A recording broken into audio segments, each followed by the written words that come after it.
Hello everyone, in today's video, I'm gonna show you how to fix Hell Let Loose Vietnam. This will be a very quick and easy tutorial on how to fix the crashes and not even launching on your PC.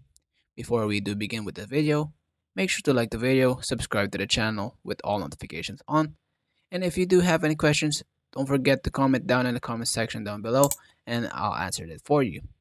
Now, before we do get into any steps, make sure to restart your PC first to fix any glitches that might affect the launching and crashes on the game. Once done, go ahead and relaunch your game, and if it fixes, congratulations. If it doesn't, no worries, we have a few tricks up our sleeve. Okay, the first thing that you need to do is by going to on your start menu, go ahead and search in CMD and then run as administrator.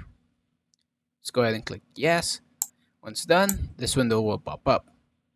First thing that you need to type is FSC space slash scan now. Basically, this command scans your PC or your files if there has been any corrupted files or missing files. Wait for it to verify completely.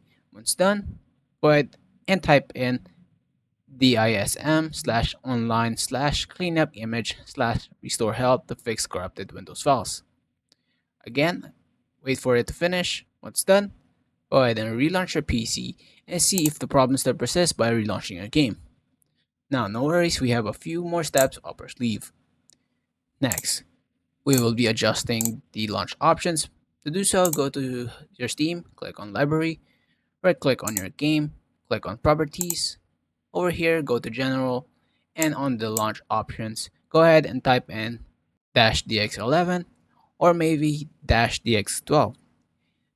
You have to go ahead and test both of these out to see if it improves stability on your game so it won't crash any longer. Next step, go ahead and click on your Steam on the top left, click on Settings, In-Game, and Enable Steam Overlay while in-game. If you don't really need it, just go ahead and disable it so it improves stability. Next, right click on your game again, click on Properties once more, and then click on Install Files, and click on Verify Integrity of Game Files, as this will fix any corrupted files that might be on your game, and Steam will automatically fix it for you. Once it's finished, go ahead and restart your PC one last time before applying all these changes, and your game should be fixed. I hope you guys find this video helpful. Please leave a like on this video. Thank you guys so much for watching. Have a wonderful day. Peace.